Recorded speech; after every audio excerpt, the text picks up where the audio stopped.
भाजपा में भयंकर बवाल, टेंशन में चंपई और बाबूलाल। आखिर क्या कारण है और क्यों चंपई और बाबूलाल टेंशन में है और ऐसी क्या वजह है जिसके कारण भाजपा में बवाल मचा हुआ है? तो चलिए हम आपको बताते हैं कि पूरी बात क्या है। भारतीय जनता पार्टी के वरिष्ठ नेता मंत्री करिया मुंडा ने सीधे तौर पर भारतीय जनता पार्टी के ऊपर हार का आरोप लगाया है और कह दिया है कि जैसी करनी वैसी भरनी। और इसके बाद भारतीय जनता पार्टी में सीधे तौर पर बवाल मचा हुआ है और इस बवाल के बाद चंपई और बाबूलाल टेंशन में है। हमारे साथ चर्चा करने के लिए इस विषय पर पंकज जी हैं, आईना प्लस मीडिया संस्थान चलाते हैं, युवा पत्रकार हैं।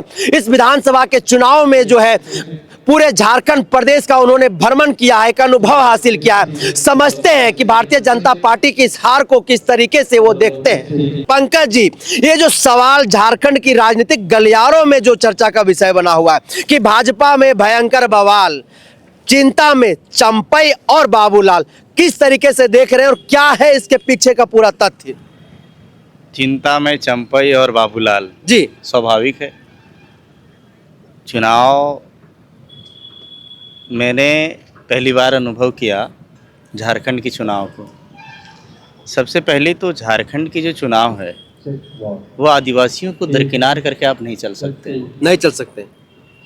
और चंपई सोरेन भले ही आदिवासी हो, लेकिन आपको याद होगा कि जब वो भाजपा ज्वाइन कर रहे थे, ज्वाइन करते ही मंच पे एक नारा उन्होंने दिए थे, जय श्री राम। मैं पूछना चाहता हूँ, आदिवासी जय श्री राम का नारा लगाते हैं या राम को मानते हैं क्या? नहीं ना।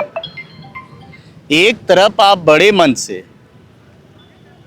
डेमोग्राफी की बात कर रहे हैं, चेंज की बात कर रहे हैं, दूसरी तरफ जय श्री राम की बात कर रहे हैं, जबकि आदिवासी सरना कोड की मांग कर रहे हैं।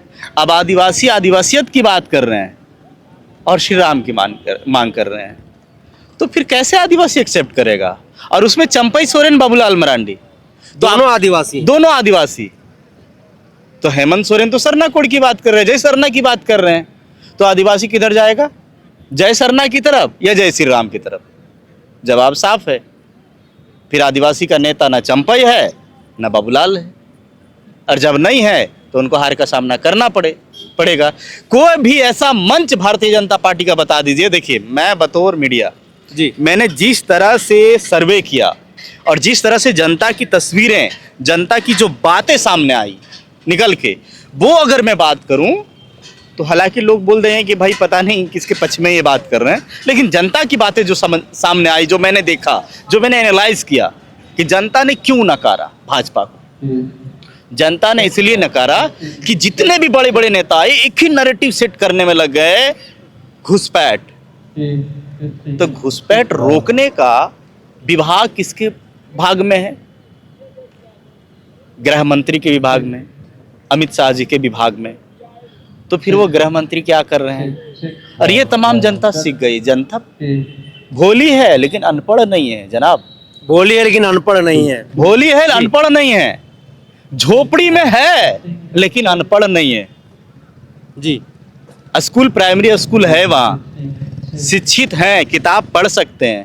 वो पढ़ सकते हैं झारखंड आंदोलन को, वो पढ़ सकते हैं सीएनटी को, छोटा नागपुर वाला, वो पढ़ सकते हैं एसपीटी संथाल को, वो पढ़ सकते हैं पीपैसा एक्ट को, वो पढ़ सकते हैं ग्राम सभा को, वो पढ़ सकते हैं खुटकटी व्यवस्था को।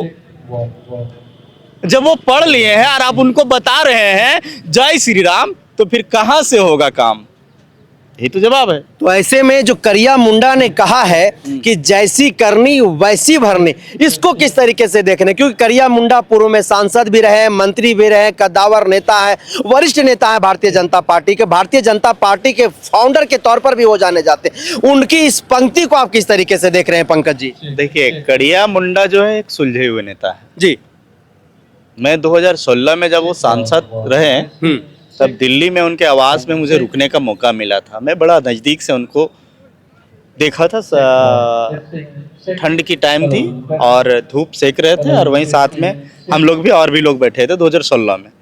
बड़ा शालीन तरीके के व्यक्ति हैं और आदिवासियों के प्रति, भले वो वहाँ इधर से सिटी से हो, लेकिन आदिवासियों के प्रति उनका लगाव है। भाजपा में भले ही हो लेकिन लगाव रहा है उनका। तो उन्होंने जो इस बार का जो नैरेटिव जो देखा है भाजपा की, बांग्लादेशी घुसपैठ घुसपैठ हो या फिर बटेंगे तो बटेंगे कटेंगे, एक हैं सेफ हैं, वो नैरेटिव देखा है। तो उन्होंने देखा कि ये मेरे साथ में नहीं है, यानी आदिवासी के साथ नहीं है। तो बाबूलाल मरांडी भी वही परोसते रहे आदिवासियों के बीच में, वो भी बोले कि सरना छोड़ो राम मानो। चंपई सोरेन भी वही देखे, सरना छोड़ो राम मानो। तो ये सब चीज कड़िया मुंडा ने देखा, तो वही बोला कि जैसी करनी वैसी भरनी। आपने उनको मनाने में लगे और आदिवासी बोले कि हमको सरना ही रहने दो, हम सरना ही अच्छा है, और सरना की जो बात करते हैं हम उन्हीं के साथ हैं। तो जैसी करनी वैसी भरनी। तो ऐसे में बाबूलाल मरांडी का जो राजनीतिक करियर है, चंपई सोरेन का जो राजनीतिक करियर है, इस झारखंड प्रदेश में इस हार के बाद जो है, आप एक पत्रकार भी हैं, पांचों प्रमंडल इस चुनाव में आपने कहीं ना कहीं भ्रमण करने का काम किया है, गांव-गांव गए हैं, कहां देख पा रहे हैं इन दोनों का भविष्य? क्योंकि अब तो बाबूलाल मरांडी को सीधे तौर पर भारतीय जनता पार्टी के झारखंड प्रदेश के जो अध्यक्ष हैं, उन्हें उस पद से सीधे तौर पर मुक्त कर दिया जाएगा। और चंपई सोरेन जिस लालसा के साथ वहां पर गए थे, वो अब तमाम चीजें उनसे जो है कोसों दूर दिखाई दे रहे हैं। क्या कुछ कहेंगे इस पर? देखिए, दोनों की अगर भविष्य की बात करें तो मैं भविष्यवक्ता तो नहीं हूँ, लेकिन इतना एनालाइज जरूर कर सकता हूँ कि बाबूलाल मरांडी जी जो हैं, एक शिक्षक रहे हैं पैसे से, फिर राजनीति में आए और राजनीति में प्रथम मुख्यमंत्री भी बने। झारखंड के नेतृत्व का उन्हें मौका भी मिला, लेकिन कहीं ना कहीं वो पिछड़ गए और आदिवासियों के साथ वो अपनी पैठ नहीं बना पाए। तो अभी जो उनका चुनाव रहा उनके विधानसभा राजधनवार का, तो राजधनवार का चुनाव में अगर निरंजन राय खड़ा होते तो बाबूलाल मरांडी की जीत नहीं होती। तो अंदाजा निरंजन चुनाव लड़ जाते, हाँ, अगर वो लड़ जाते तो बाबूलाल मरांडी की जीत नहीं होती। तो ऐसे में देख लीजिए कि बाबूलाल मरांडी को अगर पूर्ण रूप से अगर कहीं अगर खड़ा कर दिया जाए तो, और अगर सारे लोग को अगर बैठाने का काम नहीं कर दिया जाए तो वो कितना चुनाव जीत सकते हैं, वो आईने की तरह साफ है।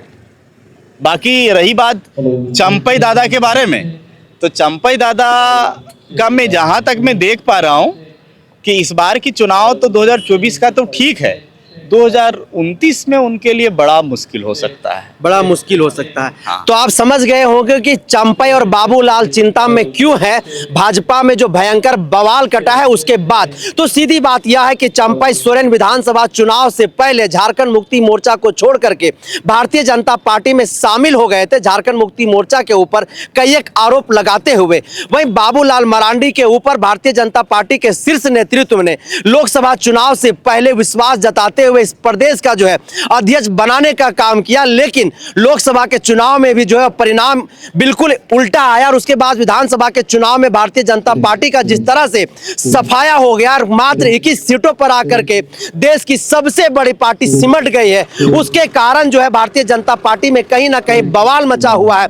और वही कारण है कि चंपई और बाबूलाल जो है वो खासे चिंता में, टेंशन में दिखाई दे रहे। आने वाले दिनों में क्या कुछ होगा वो भी हम आपको बताने का काम करेंगे, लेकिन जो बातें हम तक पहुंच रही थी उस पर बात विचार करके, उस पर विश्लेषण करके जो है हमने आप तक पहुंचाने का काम किया। फिलहाल इस चर्चा को यहीं पर करते हैं विराम, दीजिए इजाजत, जोहार।